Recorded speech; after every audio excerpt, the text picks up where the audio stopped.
சூரியமாரி சீரியல்ல இப்போ ராடகாசமான அருமையான எபிசோட் வந்திருக்குன்னே சொல்லலாம். மிஸ் பண்ணாம ஃபுல்லோடையும் கேளுங்க. வீசியம் சுத்தமா போ மாட்டேது. பார்க்கலாம் லைக் பண்ணி பார்த்தீங்கன்னா, எனக்கு கொஞ்சம் பேச வந்து மூடிட்டா இருக்கும். தாலிய தொடலான்னு நம்ப துர்கா மாட்டுங்க வந்து வராங்க. மாரியோட ஃபோட்டோவ பார்த்துட்டு, கீழ என்ன இருக்குங்கிற மாரி கேட்குறாங்க. இது சூர்யா வந்து மாரி கழுத்துல கட்டின தாலி. ஞாபகார்த்தமா வந்து வச்சிருக்காங்க அப்படின்னு சொல்லும்போது, அத தொடலான்னு அப்படியே ஆல்மோஸ்ட் கிட்ட வந்துட்டாங்க. 2த்துக்கும் வந்து 1 இன்ச் தான் கேப் இருக்கும். தாலிக்கும், நம்ப துர்காவோட கைக்கும். அப்பன்னு பார்த்து ஹாசினி வந்து, "தப்பா நெனச்சுக்காதீங்க. இத தொட்றாதீங்க. தொட்டீங்கன்னா சூர்யாவுக்கு சுத்தமா பிடிக்காது.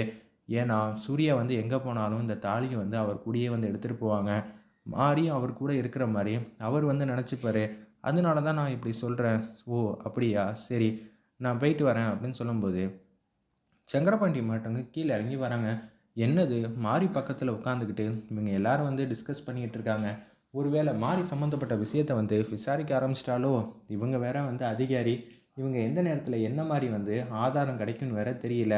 இத்தன நாள் வரைக்கும் நம்ம நிம்மதியா இருந்தோம். ஆனா இப்ப எப்படி இருக்க போறோம்னு தெரியலையே அப்படின்னு சொல்லி யோசிச்சுட்டு இருக்காங்க அந்த இடத்துல. நம்ப சங்கரபாண்டி.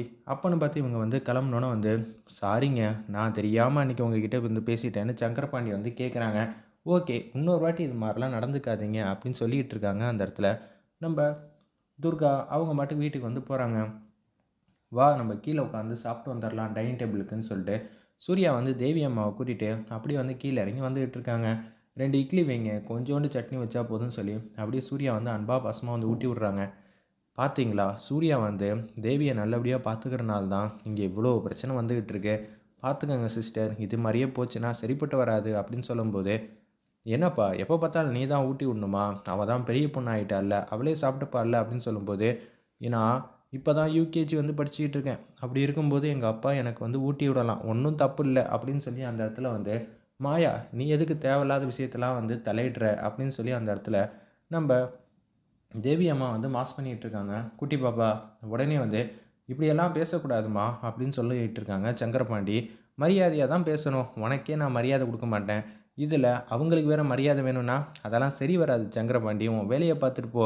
நான் எவ்வளோ பெரிய பொண்ணானாலும் எங்க அப்பா தான் எனக்கு ஊட்டி விடணும். அப்பதான் நான் சாப்பிடுவேன்" அப்படின்னு சொல்லும்போது, "சங்கரபாண்டி மாமா தப்பா நெனச்சுக்காதீங்க. பாப்பா தானே இப்படி ஏதோ பேசுறா. போக போக வந்து சரியாயிடும். நம்ப பாப்பா தானப்பா. நம்பள பேசாம வேற யாரு பேசப்போறா? இது மாரி பேசுறதுக்கு யாரும் இல்லன்னு சொல்லி தான் நான் வந்து யோசிச்சுட்டு இருந்தேன். இப்ப இந்த அளவு பேசுறால்ல, எனக்கு ரொம்பவே சந்தோஷமாவும், ஆனந்தமாவும் இருக்குங்கிற மாரி சொல்லிட்டு இருக்காங்க அந்த இடத்துல. "அப்படியா? சூப்பருங்கிற" மாரி சொல்லும்போது, "அம்மா உங்ககிட்டயே நான் மன்னிப்பு கேட்கிறேன். பரவால்லப்பா" அப்படின்னு சொல்லும்போது, "சாப்பிடுறீங்களா? இப்போதைக்கு வேணாம்ப்பா. அப்புறம் சாப்பிடலாம்ன்னு" சொல்லிட்டு மாடிக்கு வந்து போயிட்டு இருக்காங்க அந்த இடத்துல. "நம்ப சாப்பிட்டு முடிச்சுட்டு வெளியில வந்து போலாமா? நம்ப வெளியில போய் ரொம்ப நாள் ஆச்சுல்ல" அப்படின்னு சொல்லிட்டு இருக்காங்க. சரி, சரி போலான்னு சொல்லிட்டு, ஏதோ ஒரு பிக்னிக் மாரி ஒரு இடத்துக்கு வந்து வந்திருக்காங்க. ஹாசினி, நம்ப சூர்யா, அப்புறம் தேவி அம்மா 3 பேரும் வந்திருக்காங்க. "இந்த இடம் எனக்கு ரொம்பவே பிடிச்சிருக்கு சூர்யா. அடிக்கடி இங்க என்ன கூட்டிட்டு வா சரியா?" அப்படின்னு சொல்லும்போது, "சரிம்மா நான் எப்பலாம் ஃப்ரீயா இருக்கனோ, நீயும் ஃப்ரீயா இருக்கும்போது நம்ப இங்க வந்துருவோம்" அப்படின்னு சொல்லிட்டு இருக்காங்க. சந்தோஷமா. அதே இடத்துக்கு தான் வந்து துர்கா, குந்தவை கூடயும், அவங்க தங்கச்சி மாதவி கூடயும் வந்து வந்துகிட்டு இருக்காங்க. ஆட்டோல இறங்கி வராங்க. துர்கா இருக்கிறனால வந்து மாதவி வந்து சரியா வந்து என்ஜாய் பண்ண மாட்டேங்கிறாங்க. அந்த இடத்த, "ஏய் இதுதான் வந்து பிக்னிக் பார்க்கா? ரொம்பவே சூப்பரா இருக்கே!" அப்படின்னு சொல்லி சந்தோஷமா வந்து பேசிட்டு இருக்கும்போது, "ஆமா இங்க ஏகப்பட்ட ரைடெல்லாம் இருக்கு. ஒவ்வொரு இதையும் வந்து ட்ரை பண்ணி பார்ப்போம்ன்னு" சொல்லிட்டு அப்படியே வந்துகிட்டு இருக்காங்க. "சூர்யா, சூர்யா எனக்கு இங்க வந்து போணும்னு ஆசையா இருக்குன்னு" தேவி அம்மா வந்து சூர்யா கிட்ட வந்து பேசுறாங்க. "நான் வரல. எனக்கு கொஞ்சம் ஃபோன்ல உட்காந்துக்கிட்டு இருக்கேன். எனக்கு கொஞ்சம் வேலை இருக்கு. நீங்க என்ன பண்றீங்கன்னா, ஹாசினி நீங்க கூட்டிட்டு போயிட்டு வாங்க குழந்தையன்னு" சொன்னோனே, அப்படியே வந்து அந்த இதில வந்து உட்கார வச்சுட்டு, அப்படியே சல்லு சல்லுன்னு வந்து போயிட்டுருக்காங்க. நம்ப ஹாசினியும், நம்ப தேவி அம்மாவும். "ஏய்! இதில உட்காந்தா உனக்கு புடிக்குமா? ஆமாமா. நீ பயப்படுவ. என் கைய புடிச்சுக்கன்னு" சொல்லி ஹாசினி கிட்ட வந்து பேசிட்டு இருக்காங்க. நம்ம தேவி அம்மா கியூட்டா அழகா இருந்துச்சுன்னே சொல்லலாம். அந்த இடத்துக்கு தான் வந்து வந்து நிக்கிறாங்க. துர்காவும், அவங்க அக்கா, தங்கச்சி 3 பேரும் வந்து நிக்கிறாங்க. "அக்கா, நீ மாட்டுக்கு வந்து இதில கூட்டிட்டு போயிட்டு வாக்கா மாதவிய." "ஏன் என்ன ஆச்சுன்னு?" குந்தவி வந்து கேட்குறாங்க.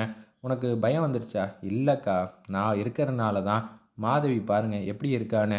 ஆனா இந்த இடத்துக்கு வந்தோனே அவ ரொம்பவே சந்தோஷமா இருக்கா. நீங்க 2 பேரும் போனீங்கன்னா, அவ ஹேப்பியா இருப்பா. நான் வந்து இங்க எங்கேயாவது உட்கார்ந்துருக்கேன்." அப்படின்னு சொல்லும்போது, "சரிம்மா" அப்படின்னு சொல்லிட்டு இருக்காங்க. அப்படியே வந்து வண்டி வந்து நின்றுது. அப்பன்னு பார்த்து டிக்கெட் வாங்குற அவசரத்தில, நம்ப சூர்யாவோட குழந்தையும், ஹாசினியும் வந்து துர்கா வந்து சரியா வந்து பார்க்கல. அப்படியே வந்து கீழ இறங்கி அடுத்தடுத்த ரைடுக்குலாம் வந்து போய்க்கிட்டே இருக்காங்க. ஹாசினியும், நம்ம தேவி அம்மாவும். ஒரு பக்கம், "ஏய் இங்க சூப்பரா இருக்கும்" அப்படின்னு சொல்லிட்டு குந்தவியும், அவங்க தங்கச்சி மாதவியும் வந்து வெளியே வந்து பார்த்துக்கிட்டு இருக்காங்க. பரவாயில்ல, என் தங்கச்சி சந்தோஷமாக இருந்தா அதுவே போதுங்கிற மாதிரி தான் துர்கா வந்து யோசிச்சுட்டு இருக்காங்க. அந்த இடத்துல ஸ்பேஸ் மாதிரி இருக்குது. அங்கே வந்து உட்காந்துட்டு இருக்காங்க 2 பேரும். நம்ம சூர்யாவும் அதுக்கு ஆப்போசிட் பின்பக்கமாக வந்து நம்ம துர்காவும் உட்காந்துட்டு இருக்காங்க.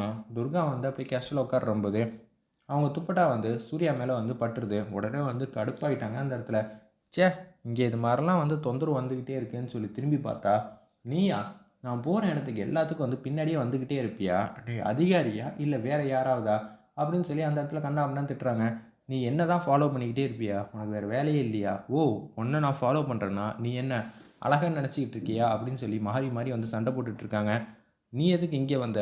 இது ஒரு பொதுவான இடம். நான் ஃபேமிலியோடு வந்திருக்கேன். அவங்க எல்லாம் அங்கே வந்து விளாண்டுட்டு இருக்காங்க. இவனும் நம்மள மாதிரி வந்து ஃபேமிலியோடு வந்திருப்பானோ, தப்பாக புரிஞ்சுக்கிட்டு இருக்கான் போல இருக்குன்னு சொல்லி அந்த இடத்துல துர்கா வந்து யோசிக்கிறாங்க. திருப்பியும் 2 பேரும் வந்து சண்டை போட ஆரம்பிச்சிட்டாங்க. வேறு லெவலில் மாசாக இருந்துச்சுன்னே சொல்லலாம். வெயிட் பண்ணி பார்ப்போம் அடுத்து என்ன மாதிரி கதைக்களம் கொண்டு போகிறாங்கன்னு.